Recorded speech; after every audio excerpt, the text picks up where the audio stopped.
And welcome back. It's time for this week's Capitol Report with Pat McGuigan of CapitolBeatOK.com.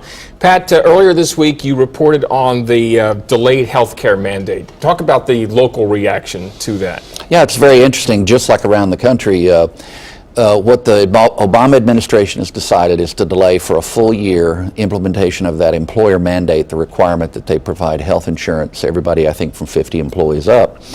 Well, Nico Gomez, who runs the Health Care Authority, which is the principal state agency dealing with health care issues with Medicaid and so forth, that agency is kind of expressing relief because they thought they would have trouble getting ready, although they were dutifully working to be ready for Oklahoma's part in recognizing the new law, if not implementing all of its aspects.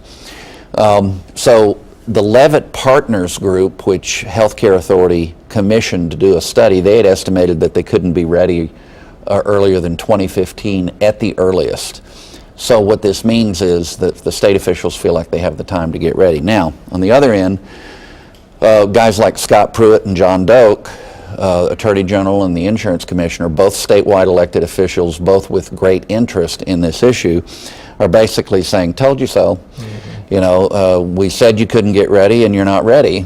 And in addition to that, you know, I'm paraphrasing now, they each went on to criticize the substantive measures in the bill.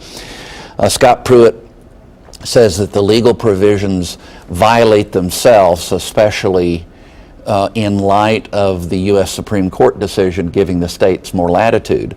And Doak just says it's anti-business and too big of a burden. Now, Dr. Kathy Schierman, who I've mentioned before, who's a local physician and a supporter of the Affordable Care Act, she says that the law remains on track for the long term and that the delay of a year in the employer mandate was simply a sign of the Obama administration's flexibility, at least on some things. Now then, John Small, Oklahoma Council of Public Affairs, Matt Ball, Americans for Prosperity, both very critical of the law and both saying this is the beginning of cracks in the fissure, if you will, of the ACA. We'll see if that comes true. The reason this is of such interest and moment for all of us, so significant, is we're talking about the implementation of the most significant expansion of regulatory activity at the federal level, I guess in my lifetime, in the Affordable Care Act, and the closely related issue, the subset of Medicaid expansion. So that's why it's a big deal. You also reported on prison policies and high incarceration rates in Oklahoma. Precisely what did your reporting find? Well, there's a group, interesting, you know, there's all this new wave of anonymous, you know, things tagged anonymous. Well, Anonymous Analytics did a highly critical study of the private prison industry and its role in Oklahoma. It's part of this tissue, if you will, of critical analyses of high incarceration rates in the states, including in Oklahoma. And in this particular case, their concern is that the clout of private prisons might be a factor in preventing implementation of the Justice Reinvestment Initiative that we've discussed previously. American Civil Liberties Union was very prompt in issuing a statement kind of lauding the study and saying that private prisons are a bad investment. I don't know if that's true or not. I believe that private prisons are part of the picture for providing this needed service to the public, but it is a government function. In fact, it's a core government function to provide law enforcement and a prison system. That's an original purpose of government.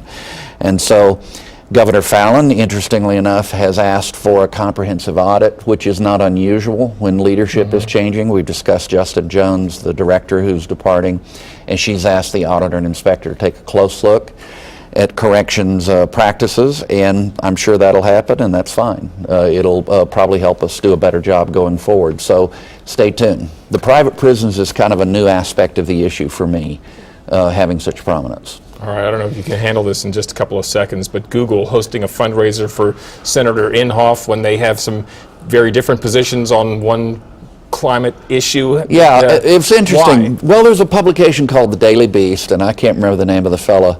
He's entitled to have his opinion, but boy, he really ran around the bend on this, bashing Google for supporting Steve, for supporting Senator Inhofe. To me, it's analogous to the friendship that the late Steve Jobs and Rupert Murdoch had.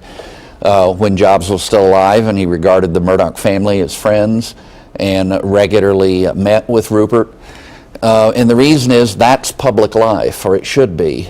And just like some corporations support Teddy Kennedy, you know, there's a lot of more politically liberal Jewish Americans who support Inhofe consistently because of his passion to support Israel. This is that kind of a thing. They agree on some tax issues and business regulatory things, and Google has a big presence in Oklahoma now. So I say God bless them. Congratulations, by the way, 18 years. Thank you very much. Appreciate it. And you can read more about these and other topics at capitalbeatok.com. For Pat McGuigan, I'm Alex Cameron. Have a great day.